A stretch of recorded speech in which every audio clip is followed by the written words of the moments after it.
everybody. What's up? This is the NSL podcast. I know we just did one Saturday, but this is our scheduled one. That was kind of more of a decision-making one. I'm glad everybody that can make it. There was 10 of y'all. Hope we can see that turnout. I don't necessarily 10, but more than us three would be kind of cool. But if you just want the commissioners every Tuesday at 9:30 to keep talking about our wonderful teams, that's cool. But this is our normal time. So we got me, Josh, and Rabbit here. And I guess first thing we're going to talk about is our decision to wait for the title update in mid-October. I know me and Josh had say so in the meeting, but Rabbit, what was your thought process behind this? Well, I mean, the biggest thing was we've already waited this long. A few more weeks. Even if it is broken, I know some folks are worried about that, and more than likely that's what it is going to be wrong. There's going to be something wrong with it for sure. They'll eventually get patched. We can enjoy it our last couple of seasons when we may not even be able to develop those rookies, but I think it's going to be worth it, at least just to see what it's like. It seems a lot more immersive. Like you've talked about in the past, it's not, let's hit X three times and go on to the next one. So a little more involved, a little more folks you're going to have to spend a little more time scouting. But that was the biggest reason for me, is just to not be stuck on that when there's going to be something else out there. So.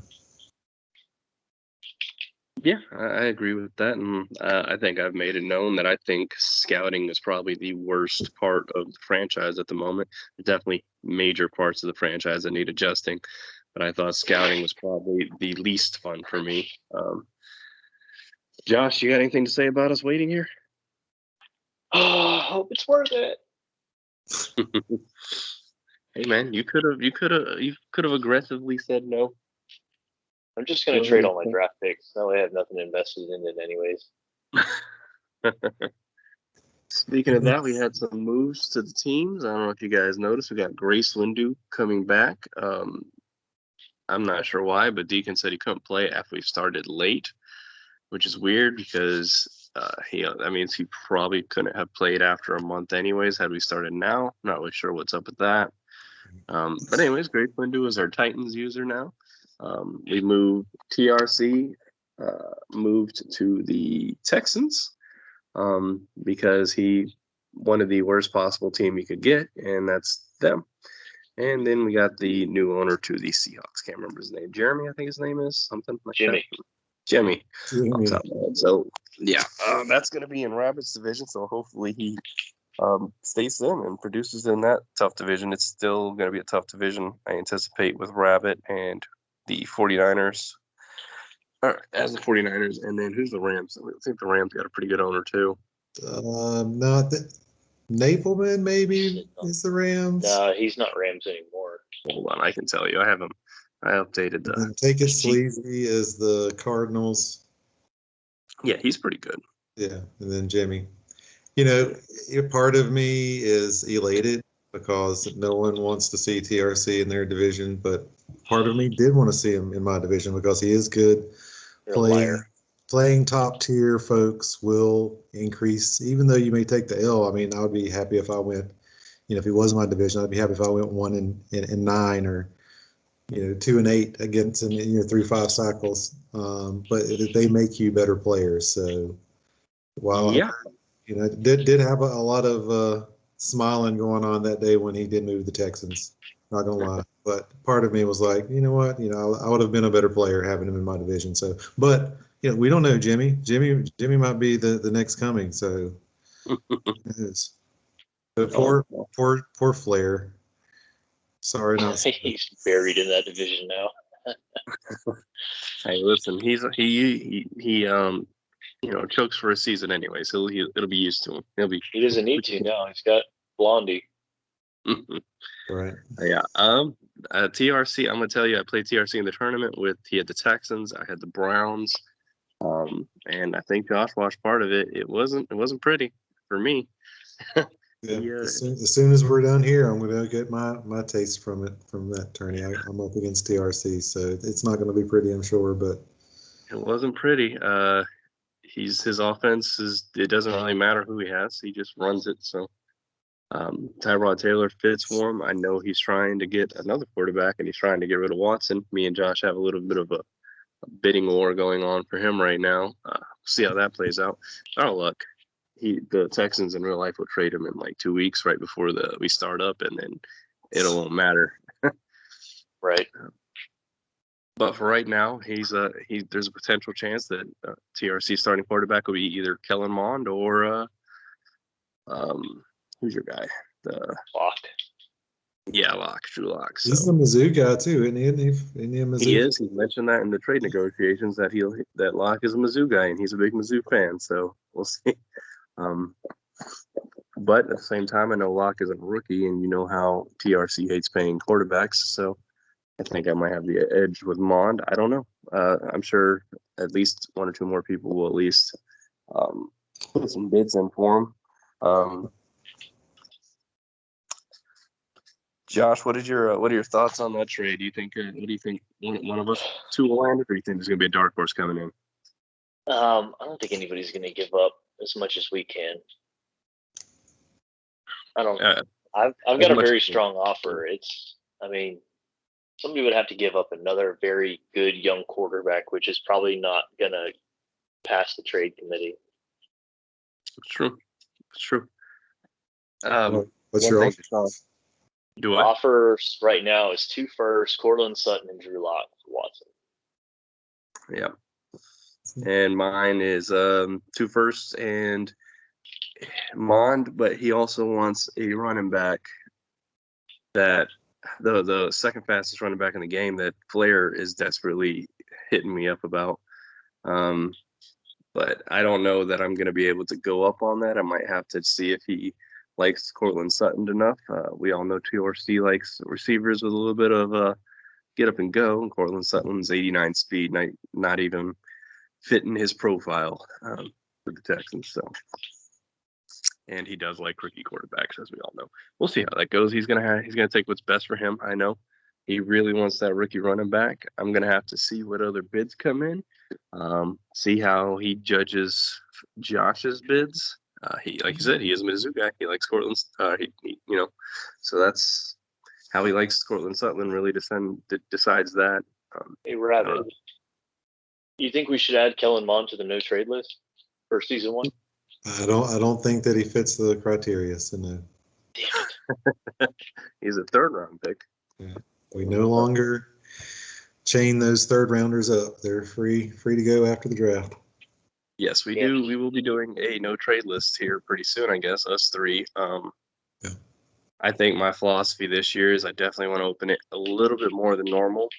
Maybe not, go crazy with it.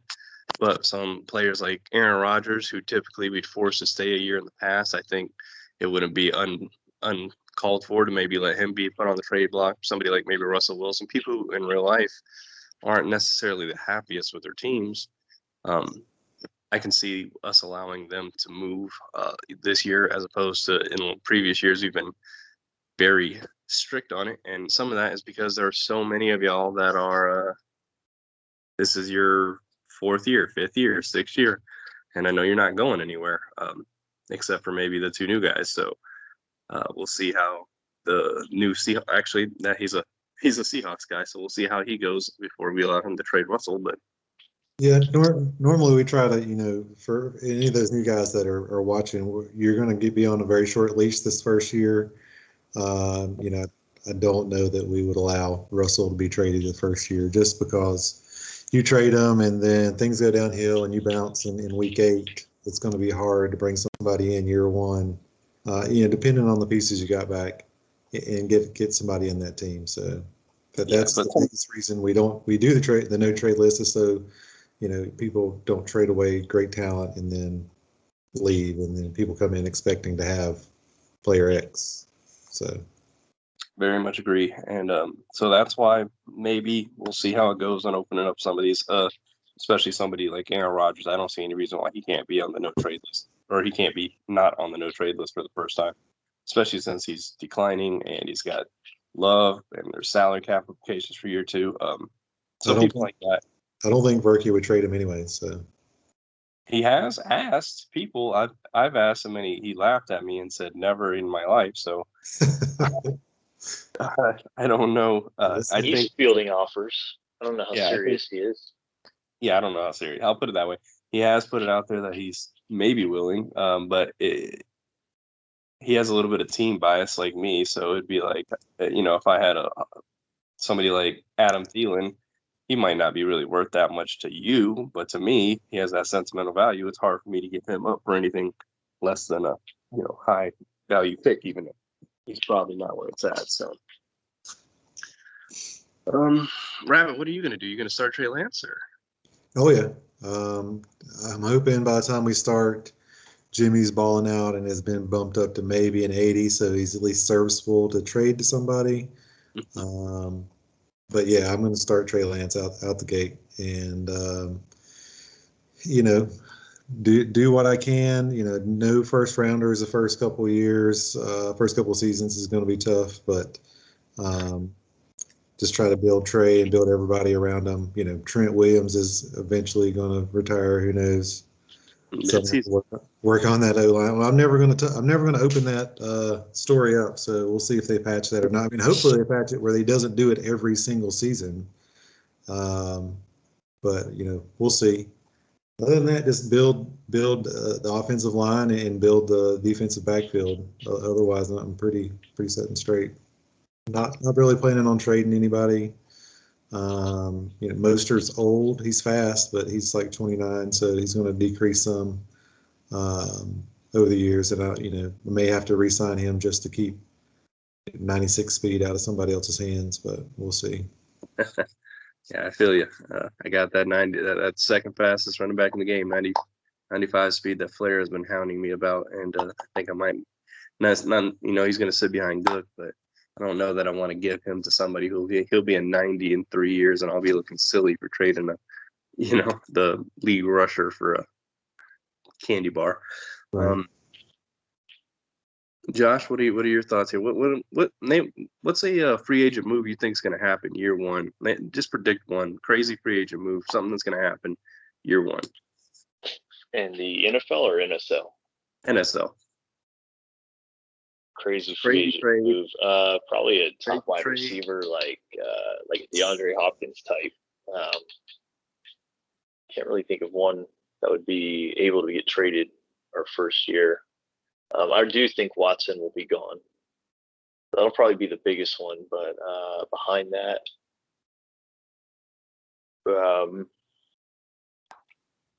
yeah, I don't know. Nothing comes to mind right now. Maybe Thielen will move. Thielen can move. I have, like I said, my Vikings are in full rebuild from day one. So definitely Thielen could move to the right price. But like I said, I have bias for him. Dalvin So Cook may move. You in the interest for Thielen there, buddy? No, I'm more interested for Cook. Not at his price, though. Need you to come off of it a little bit. We'll see. Sure, the price is there. Especially if I get Watson. Yeah, Cook's gone. How old is Cook? 27. So he's got a year left. And I think I don't remember what our yearage was, but I think it was 27 yeah. So he's got a year or two left in him before he starts regressing. So John, I know Josh, you're going all in year one, if at all possible. You feel like your team's good enough to contend. I'm I'm like one big piece away, I think. And I think this is the quarterback position, just like real life. So we'll see. Okay. Well, the tournament, you actually beat the Chiefs with the supposedly a top 5 player in their league with the Broncos when they were using the Chiefs. So do you feel pretty confident playing the upper echelon teams with your team because of that defense? Yeah, as long as we're all on the same playing field as far as rules go, that tournament was had me, not frustrated. Just like, what's the point of playing these against some of these dudes? Because they have wide receivers in at running back and just playing crazy, man. Somebody had a wide receiver and a running back? Yeah, yesterday I got to play the Rondale Moore was his running back for the whole game. What? It was super fun. Rondale is a gadget player. I can see him potentially The whole maybe, game at running back, though. taking a snap at running back, but after watching the real life Cardinals game yesterday, I think he'll be fine at wide receiver doing whatever it is they have him doing. He made no rushing attempts. Yeah, that's kind of I assume that's because of his 95 speed there. That was yeah. And he didn't really do anything. I think he averaged 2 yards a carry, but it was whatever. Yeah, actually the only one left. We have 3 people left in the tournament total from NSL, and 2 of them are about to play each other in TRC and Rabbit. Oh. Rabbit's actually on his 3rd life over there. He's a Yeah. cat. I got an extra life, and pretty sure it's going to be up tonight. So it is what it is. I got a couple of wins, so I'll take that after coming back to death. Yeah, I played that guy that you lost to, Josh, Wendy Sorcery or whatever. I don't recall. I don't recall him having a running back or wide receiver running back, but he did whip the shit out of me in the second half for sure. Oh yeah, it was brutal. Not fun. What do y'all think about next year? Do you think this is something we could do against next year? Maybe iron out the rules a little bit more? Or? I think so. They have to be ironed out a lot because there's a lot of things that aren't even in our rules, but we just don't do it. Yeah, I put that on me. It was kind of I wanted to put it together quickly. TRC has in both of them. He's like, hey, don't worry, man. The rules are exactly the same. And, I think we have a pretty standard set of sim rules. So I thought, okay, yeah, I don't think we're overly strict on a lot of things. But the fact is they're underly strict on quite a few things that we as a team don't necessarily agree with. The linebackers at safety or the safeties at linebackers. They had DNs, like small DNs playing in the 3-4. They were running 3 wide, the 3-3-5 wide all game long, no matter the down distance or route. I think they counted it up with something like 14 out of the first 16 plays were all from 3-3-5 wide. I know they take off quicker than most of our players would with the quarterback. Just positions in general, they didn't, aren't the same. So some of those things. Anything else y'all think of that are different? Yeah, there was a lot of aggressive user catching. And it just seemed like exploiting stuff if you just saw it, because it was just like over and over. It just went back to that. Oh, well, just one-on-one, he was just bombs away, and he knew how to do it. In our league, I think people would complain about that because he would probably have 40 touchdowns by the end of the year. You're talking about Chase Claypool? Yeah. I have not watched one of that guy's games, but I apparently need to. I don't say this man's the jump ball king. That's kind of interesting because the last jump ball people we had in early definitely pulled some swerving a little bit in there. I'm not calling out another team for another league's guys for whatever they do, but I know winning a jump ball regularly is definitely hard to do in Madden. So the fact that he's mossing your cornerbacks is kind of interesting. Well, I found out there's a height threshold. 6'4" guys get like a super animation when they jump. Really? Yeah, and guess what Chase Claypool's height is? So 6'4"? 6'4". Yeah.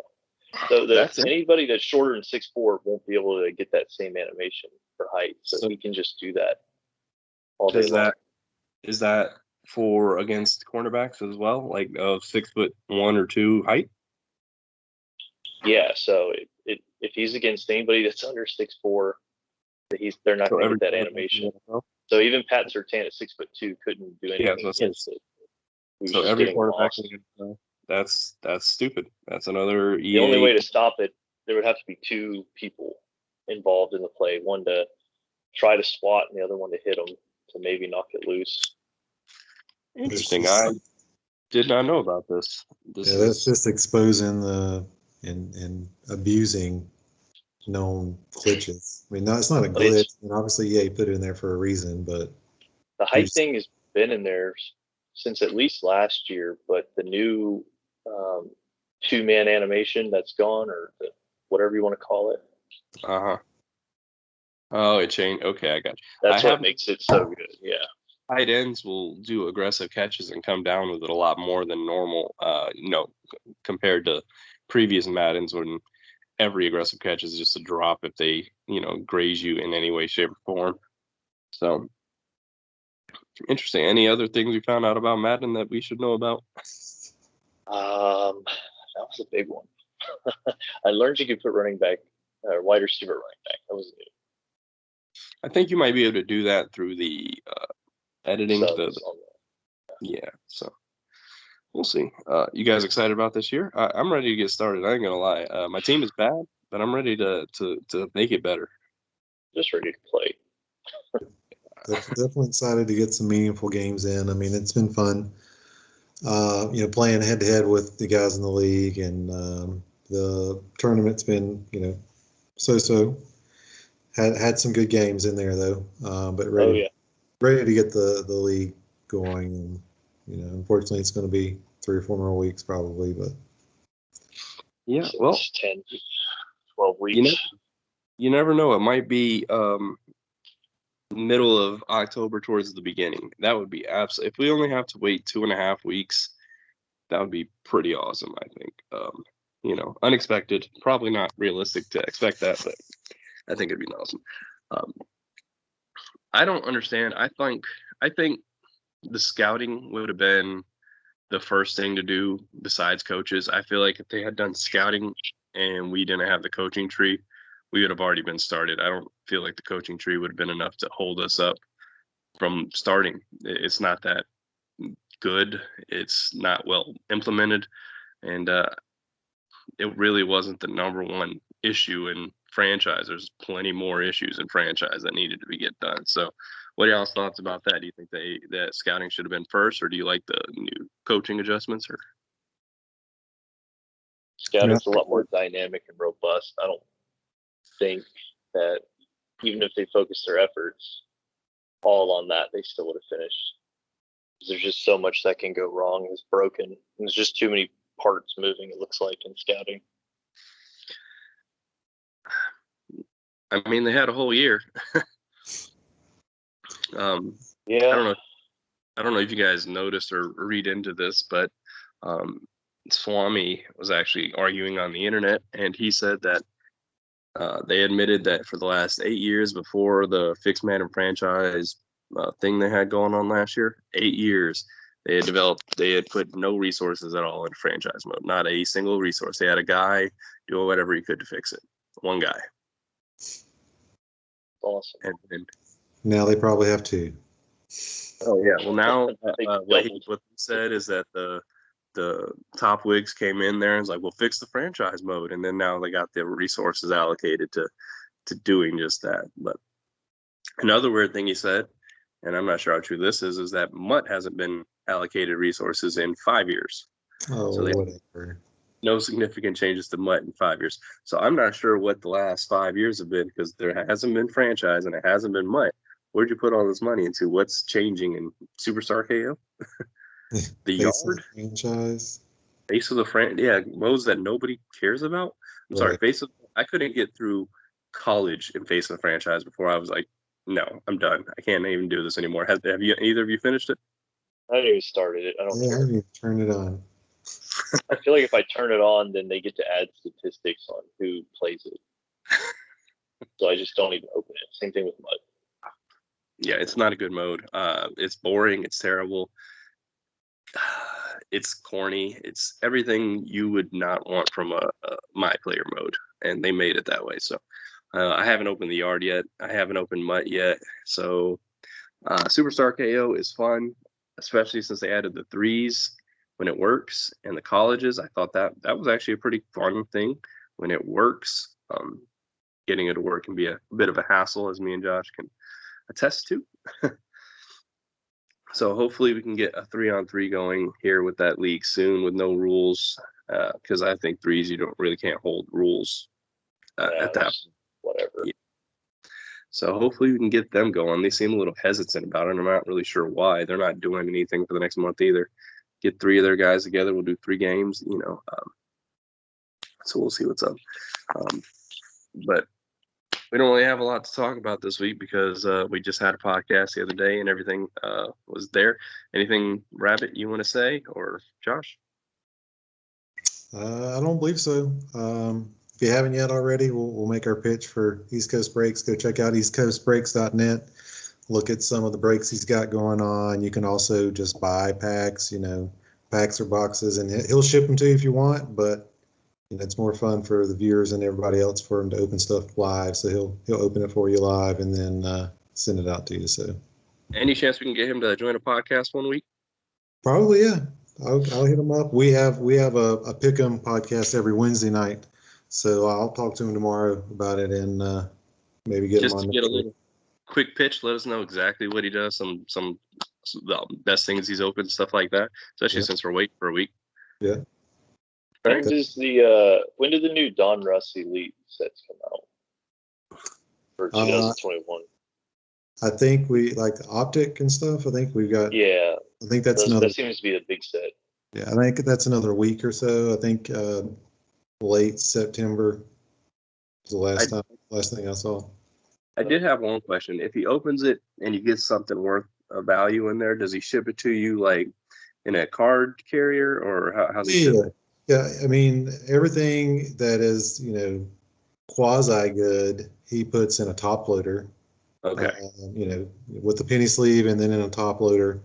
Anything that is really valuable, he's going to ask that you pay to insure it, which is $4 or $5, whatever that might be, just in case it was get lost in the mail or just to CYA as well.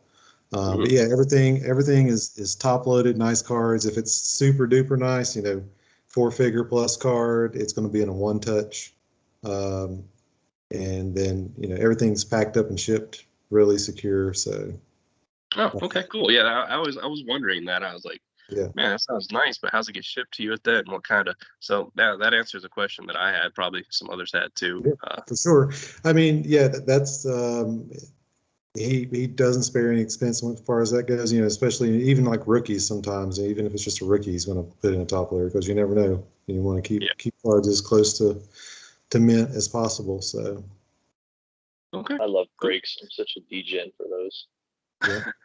Yeah, we'll probably have another. I don't know how people did. I can't remember who won the Fantasy Kings or FanDuel spot where he has like 50 spots and then gives away free packs for the top 3 winners. I can't remember if we had any winners or not. I don't think so. Carl got kind of close.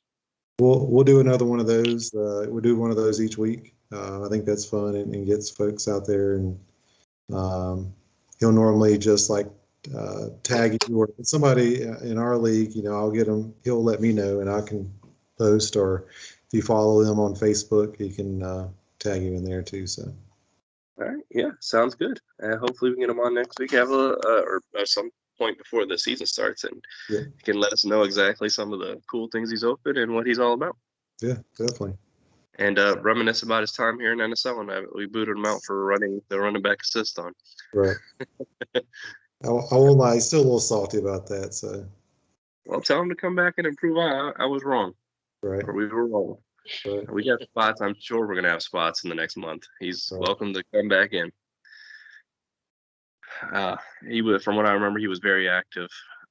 It was that one issue that we had already warned about previously. So if it hadn't been warned about already, we might have let it slide. And it was in the playoffs, so it's tough. So, but he can come and yell at me about it too. That's fine. I don't care. Well, I'm sure he'll take you up on that too. Whatever he wants, man. All right. Well, I think that's all I got. Josh, you got anything? Anybody knows how to kill some time for 4 weeks? Holler at your boy. Lots of 3v3s, man. Lots of 3v3s. Oh, God. 2K, I guess. Yeah, well, 2K, MLB. All right, guys. Well, I'll see y'all next week. Have a good one. Peace.